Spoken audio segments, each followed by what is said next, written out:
InsyaAllah tanggal 30 Sumatera Barat diagih kata Pak Agus untuk presentasi tentang potensi investasi di Sumatera Barat dengan pengusaha-pengusaha Qatar melalui Zoom, melalui webinar. InsyaAllah ya ada beberapa objek yang akan kita tawarkan. Mudah-mudahan Allah SWT berikan izin dan mohon doa dari Bapak Ibu keluarga besar Agam. Ya, kalau Allah mengizinkan investasi yang kita tawarkan adalah 1.500 triliun.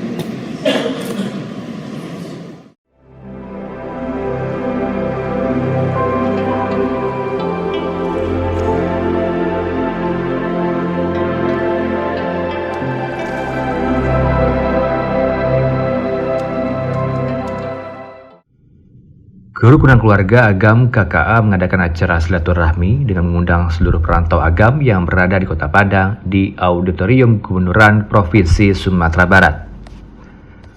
Silaturahmi ini direncanakan sejak setahun yang lalu dengan terpilihnya Mahyaldi Ansarullah sebagai Gubernur Sumbar, tetapi dengan adanya masalah pandemi, maka acara ini tertunda.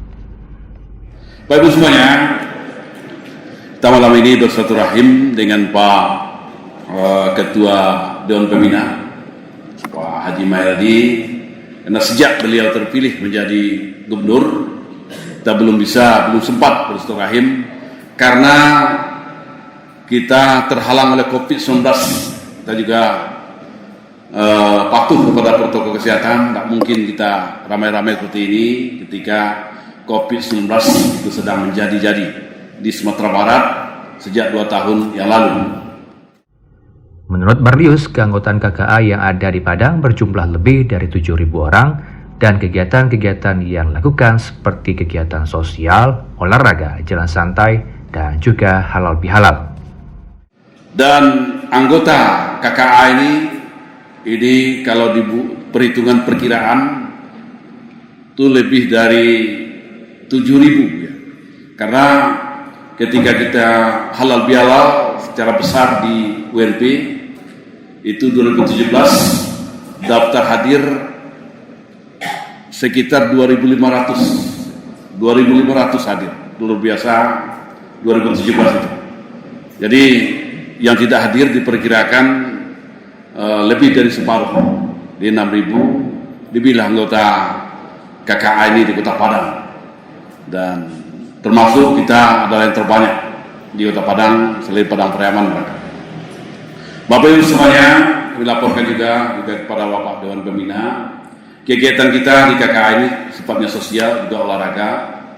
Ya, kita sudah melaksanakan beberapa kali halal bihalal.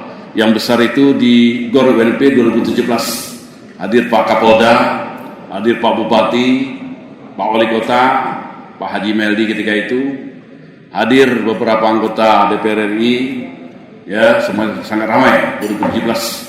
2018 kita adakan di Masjid Nurul Iman di lantai 2. 2018, 2019 di Aula Kantor Gubernur, ramai juga. 2020 kita dilanda COVID, tak mengadakan sampai 2021. Nah, kemudian 2022 ini adalah yang pertama kita kumpul setelah masa COVID ini sudah melandai, sekarang sudah mereda. Mudah-mudahan kita berdoa COVID-19 ini habis ya, sehingga kita bisa beraktivitas kembali.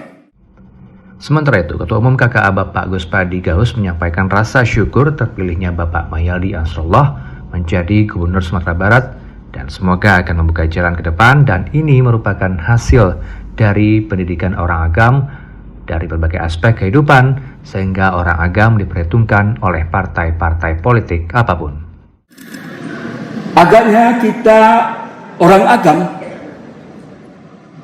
tentu merasa surprise terhadap pelaksanaan pilkada di tahun 2019 itu.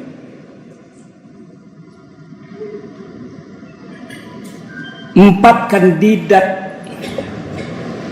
yang maju kemarin ini barangkali mungkin yang pertama dan mudah-mudahan membuka jalan untuk berikutnya tidak ada satupun orang agam, tidak ada satupun orang agam yang tidak ada di dalam paket calon gubernur atau calon wakil gubernur.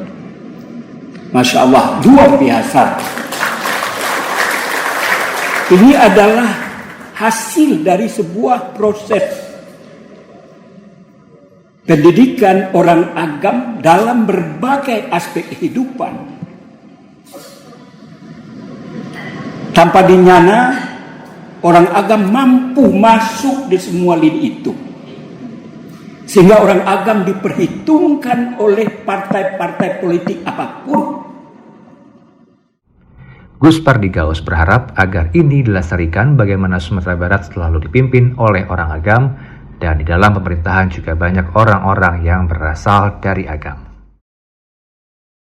Tentu saya berharap sebagai Ketua Umum KKA Kota Padang, bagaimana ini dilestarikan, bahwa mudah-mudahan ke depan yang memimpin Sumatera Barat ini selalu orang-orangnya itu dari agam, paling tidak mewarnai Sumatera Barat ini. Kemudian Bupati Agam Andri Warman menyebutkan pemerintahan, perantau, dan masyarakat merupakan 3 pilar kesuksesan dalam pembangunan di nagari dan daerah lainnya. Hubungan harmonis dari ketiga elemen ini perlu dijaga untuk meningkatkan kesejahteraan bersama, dan hal itulah yang selalu dibina dan dijalin pemerintah Kabupaten Agam dengan para perantau agam di mana saja. Dukungan masyarakat Kota Agam lagi terpilih menjadi Bupati Kota Agam bersama Buya. Jadi apa harapan ambo jadi bupati? Tentu masyarakat Kabupaten Agam yang ada di rantau orang, termasuk ambo selama aku di Jakarta, dan mungkin Pak Gigi, ambo beliau ke Pak Gigi yang lebih populer kita sebut. Kalau Pak Maheldi kan dengan Buya, kalau Pak Gus Pardi ke Pak Gigi. Jadi tentu harapan Pak, masyarakat Kabupaten Agam yang ada di kampung mudah-mudahan tentu lebih sejahtera yang akan datang. Untuk itu, ambo sangat berharap kepada perantau-perantau seluruh Indonesia supaya yuk kita berbuat baik untuk kampung halaman awak. Khusus bidang pendidikan, perhatian utama pemerintah Kabupaten Agam memberikan bantuan biaya hidup bagi mahasiswa dan mahasiswi Kabupaten Agam yang tidak mampu.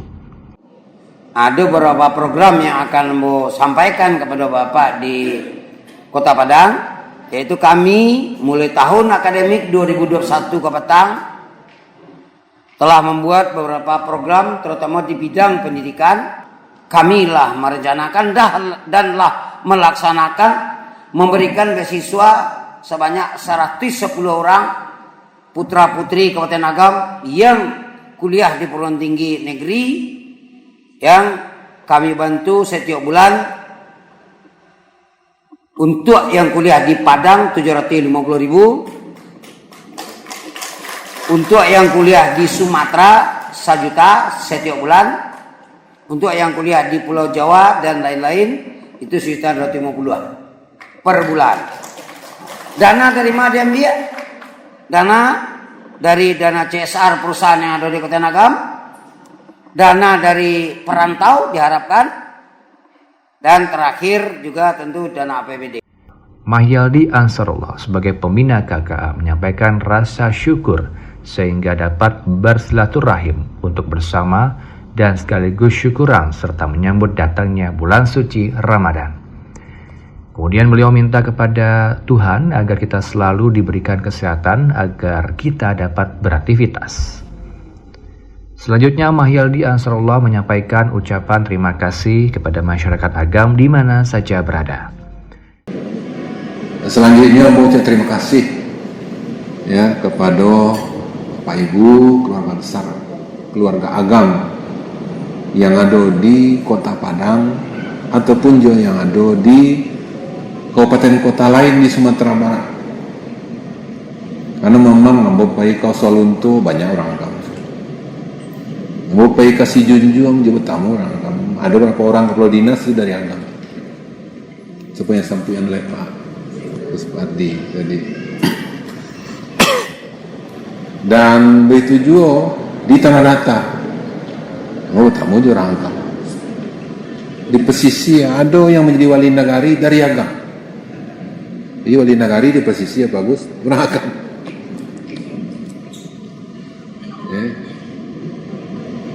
Nah maka oleh sebab itu dengan dukungan, bantuan, doa, bisian ya, yang Pak Ibu sampaikan, maka dari Ampe calon gubernur yang sadanya dari Agam, alih orang Agam mana?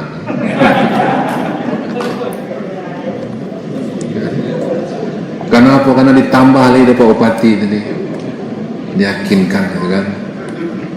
Sebenarnya ndak beliau nama bertambah suara di Ambo tambah suara di beliau.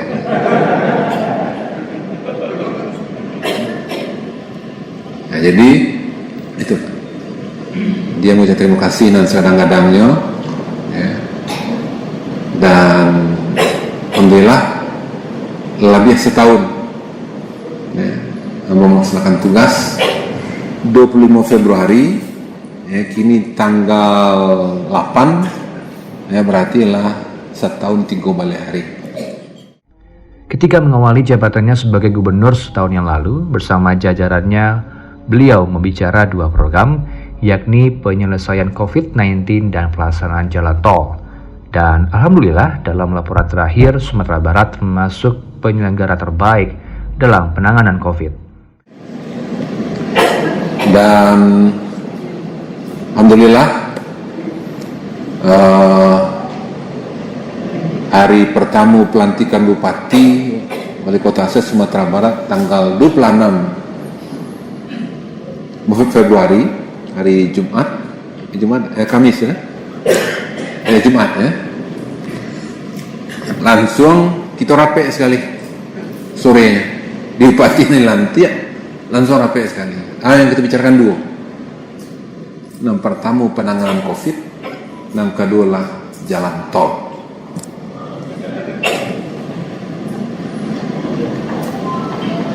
Dan alhamdulillah laporan terakhir kita Sumatera termasuk yang terbaik dalam penanganan COVID. Dan kita dan apalagi yang lansia itu nomor 2 terbaik tingkat nasional ya dalam penanganan pelaksanaan vaksin.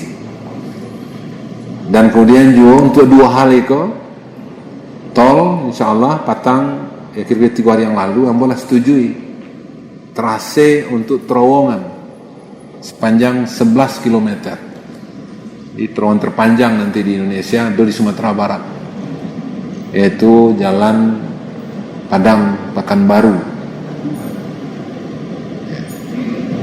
Itu untuk terowongan itu dananya 6,2 triliun. Insyaallah ini akan jadi bagian akan menggerakkan ekonomi di Sumatera Barat. Karena memang dalam faktanya Bapak Ibu untuk meningkatkan perekonomian di Sumatera Barat memang harus banyak investasi masuk ke sini. Gubernur Mahyaldi Ansarullah juga menyampaikan sejumlah program besar yang akan dilaksanakan di wilayah Sumatera Barat dengan jumlah investasi sebesar 1.500 triliun. Kini awak sedang mengusulkan satu kawasan di Sumatera Barat sebagai pusat strategis nasional. Tumangkonya ambo beberapa kali bertamu Duta Besar Arab Saudi. InsyaAllah besok tanggal 10 ambo bertamu balik. Dan kemudian yang kedua adalah bertamu dengan Duta Besar Qatar. InsyaAllah tanggal 30 Sumatera Barat diagih kata bagus untuk presentasi tentang potensi investasi di Sumatera Barat dengan pengusaha-pengusaha Qatar melalui Zoom, melalui webinar. InsyaAllah ya ada berapa objek yang akan kita tawarkan. Mudah-mudahan Allah SWT berikan izin dan mohon doa dari Bapak Ibu keluarga besar Agam. Ya, kalau Allah mengizinkan investasi yang kita tawarkan adalah 1.500 triliun di Sumatera Barat. Dan ini akan menjawab kepentingan nasional. Sehingga awak sedang perjuangkan bagus, yaitu PSN, proyek strategis nasional. Karena Indonesia rentan untuk kemampuan ketahanan pangan, kita cuma hanya bisa bertahan 21 hari. Kalau seandainya di stop oleh negara-negara adikuasa untuk pangan masuk ke Indonesia, maka kita hanya bisa bertahan 21 hari. Yang paling lama itulah Amerika, lebih 1 tahun. Ditambah lagi itu bahan bakar minyak, kita hanya mampu bertahan 18 hari. Kalau diembargo kita oleh pihak-pihak asing, maka hanya bertahan 18 hari. Sehingga Pak Gus Pardi tidak bisa pergi ke Jakarta lah. Pak Ibu tidak bisa berangkat dari Padang ke tempat-tempat lain. Kenapa? Karena memang BBM tidak tersedia. Jadi kita rentan. Saat ini Mahyaldi Ansarullah juga sedang mendata perantau-perantau Minang yang ada di luar negeri untuk mewakili Sumatera Barat serta menjalin komunikasi dengan para senior-senior yang ada di Sumbar maupun di luar Sumbar. Itu makanya Bapak bahagia ya, kita kini mendata perantau-perantau Minang yang ada di luar negeri. Nanti Ambo akan tunjuk yang bersangkutan sebagai perwakilan Sumatera Barat. Dia boleh tunjuk di Kuwait. Dan insya Allah kita akan bertemu dengan Dubes Kuwait. Kemudian juga kita akan tunjuk nanti di Turki dan kemudian berapa negara-negara termasuk di Australia. Ya, boleh tunjuk di Sydney dan kemudian juga ada yang di Perth dan kemudian juga beberapa negara bagian di Australia. Termasuk aja di Eropa. Alhamdulillah berapa kira-kira sebulan lalu mau bertemu je Pak Dino Patijalal. Ya, beliau sampaikan pertama langsung anak kau bantu Pak Gub. Bertemu kedua mau kau bantu oleh Pak Gub itu. Ini Pak Dino. Maka insya Allah beliau akan membantu nanti untuk membenahi tentang lubang Japang begitu tinggi. Yang lubang Japang itu kan patung Japang. Tak kamu dah tahu lah patung Japang itu. Masalah tu je benar. Anu batu adalah lubang Japang tu membangunnya adalah pekerja rodi. Nah, kalau itu yang harus diceritakan di situ sebenarnya. Nanti Ambo kerancangan kamu nanti Ambo cari bitinya sekalian. Begitu. Kebetulan beliau mau ajak Patang ke Mentawai. Ya, cuma karena memang orang tua beliau sakit sehingga enggak. Alhamdulillah terus kesempatan kini memang insyaallah Ambo bisu aja Pak Gamawan Fauzi ya di Bukit Tinggi. Dan kemudian tokoh-tokoh yang lain Buya Safi Ma'arif dan kemudian juga Pak Fahmi Idris dan banyak lagi yang lain yang memang perantau-perantau Minang yang ada di luar aja dalam negeri memang kita ya bangun komunikasi. Zara TV melaporkan.